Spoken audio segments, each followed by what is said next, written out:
Naturals is a company I stand behind. I use their soap, Jimmy Suds, every time in the wash pen. Then I use Jimmy Shine, their more natural shine product that can be combed in. And then there's my favorite, Jimmy Juice. It is another shine product and it smells amazing.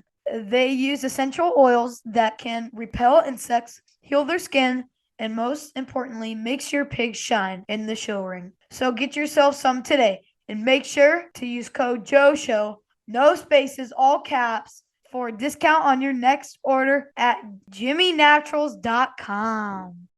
Nothing can stop the claw! Lewis Genetics has a new board called Claws. Here's my buddy Colton Lewis to tell you more. Well, he was different from the rest because he has the biggest legs I've ever seen. And he has the most hair you can ever imagine.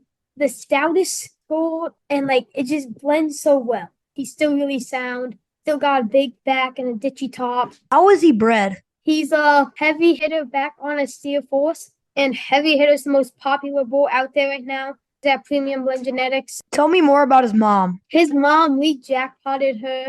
Basically, every show we went to, she got in the top 5. She was really, really good. So visit lewisgenetics.com for more information or contact AJ Lewis to book today.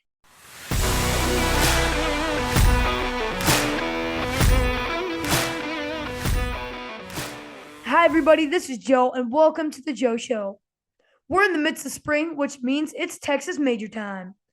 I've loved hearing about who's winning what and how high the auctions go at shows. And when we're talking about the Houston Livestock Show and Rodeo, this year has been nothing short of exciting. I was lucky enough to have the winner of the Grand Champion steer from Houston, Blaize Benson, join me on this episode. Blaize won with his Simmental steer named Woozy, which is a great name. So join me as we learn more about Blaize's showing career and his crazy ride with his Simmental. So here we go!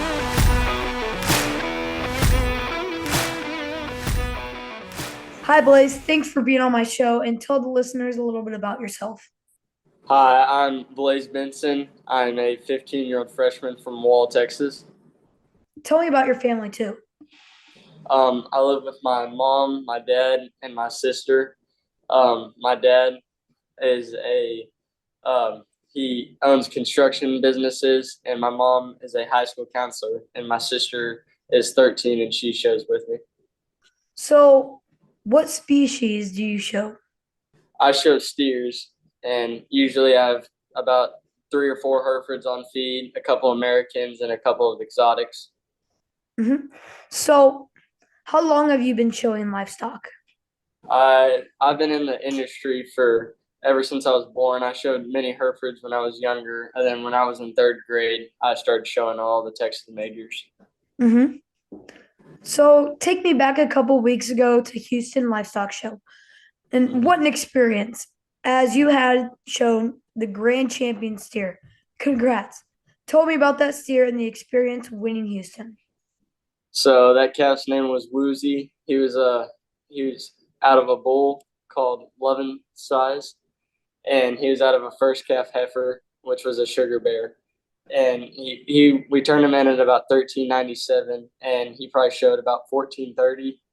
He was my barn favorite just because of how energetic he was, and he always attacked the feed pen and was always fun to look at every day just because of how awesome he looked. Mm-hmm. So, where'd you get that name, Woozy? So, whenever we went and got him dehorned, the Skip Adams who did it gave him a little too much juice, and whenever he came back, he was wobbling all over the place, and we called him Woozy for those couple of days, and it just kind of stuck. Yeah. So, and then the sale. Tell everybody about that day.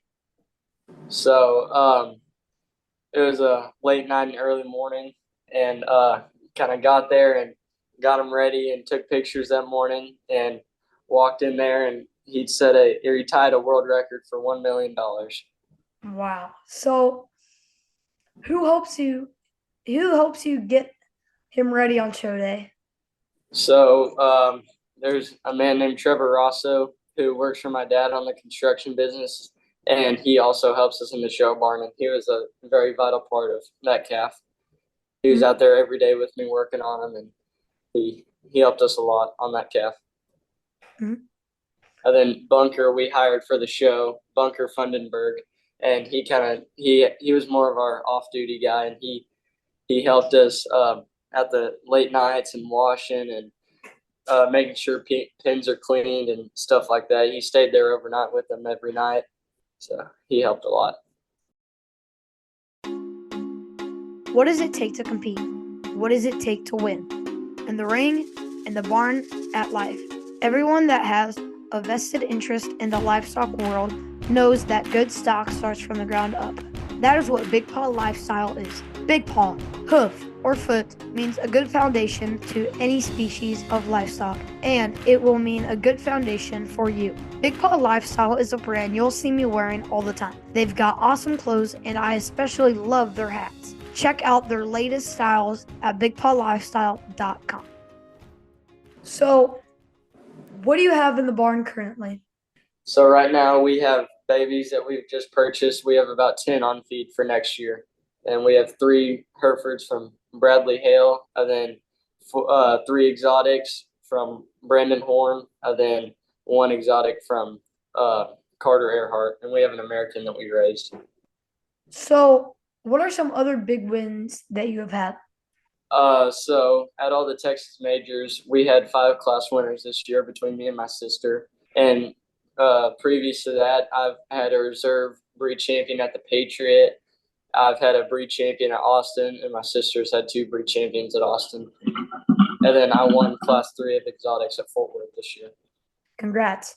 What are some difficult challenges that you faced on your way to winning Houston? So we were showing in San Antonio in late February, and we kind of got word that he had the scours and he wasn't attacking the feed pen as he usually does. And so after San Antonio, we rushed home, and that was kind of scary because we were on a really good track, and he had never really done that before. But we got him back right and going good, and then just kind of throughout the show and at the layover spot, just making sure that we were all where everyone needed to be, and that the calf looked as best as he could, and that we didn't worry about what anybody else thought or who else was in our class or anything like that. We just stayed focused on what we needed to do. Oh, yeah. Walk me through show day. So we wake up and get there and feed him, exercise him, stuff like that, keep him moving, get him out of the stalls so he looks in shape and stuff like that. And we kind of just make sure that he's good and rested. And we showed at 11 o'clock that morning. We were the first breed to show, and we washed him and kind of watched the first 2 classes of Simmentals to see how he was pulling and what he was picking. And we got a game plan together, what we thought was the best way to attack this. And we went in there Monday morning, and I won the Simmental breed. Then Friday night was the grand drive, and that morning only the AOC showed. And throughout that whole week, I had to watch every single breed that walked through the ring and kind of see if it compared to mine. And kind of watching it throughout, we kind of realized that I had a bigger shot.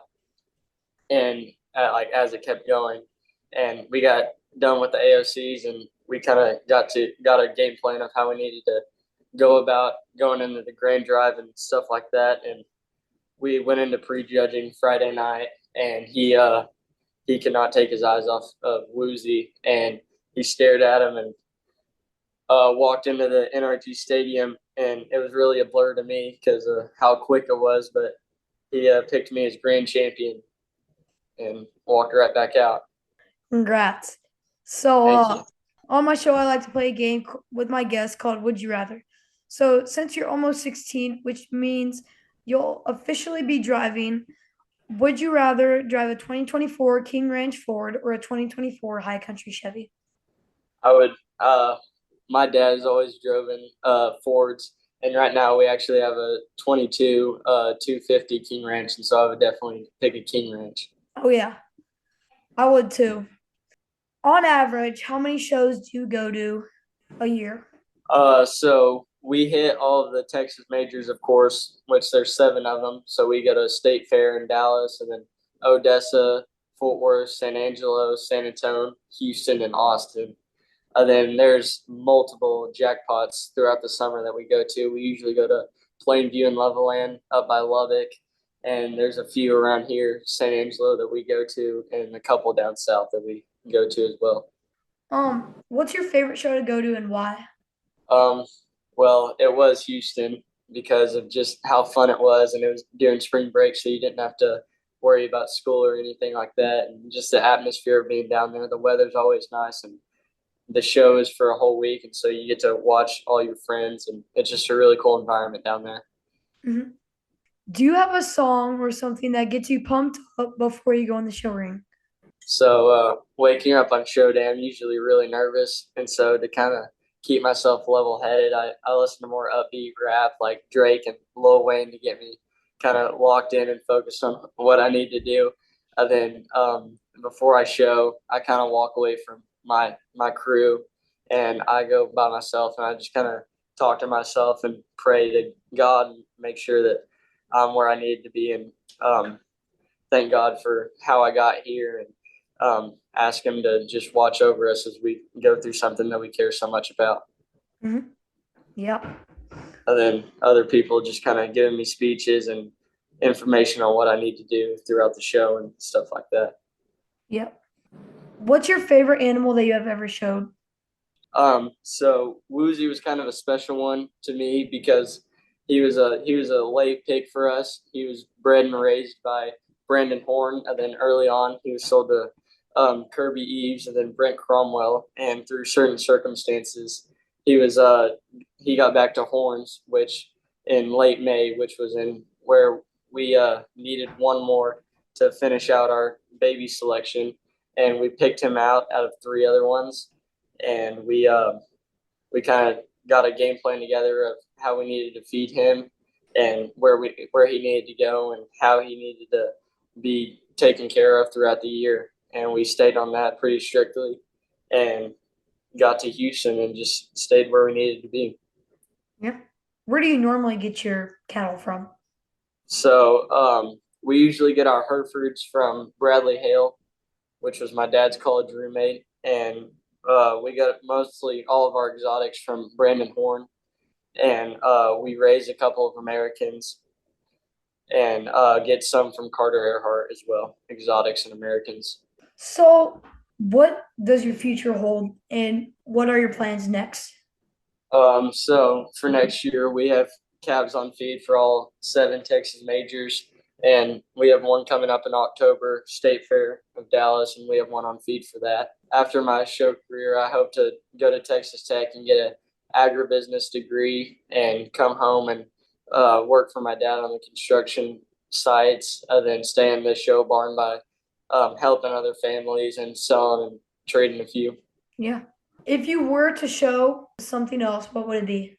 It would probably be a sheep because we're next door neighbors with Slayton Struby, and we're real good friends with him, and we know that he knows what he's doing, and he's kind of mentored us because I showed sheep for 2 years, my first 2 years, and so I'd like to go back to that because those 2 years were pretty fun. Yeah, I love showing sheep. It's fun. So, with that, that wraps it up. Thank you for being on Yeah, my podcast. I appreciate getting to talk to you and learning about what you do. yeah, thank you very much. Yeah, thank you. All right, bye bye. See ya.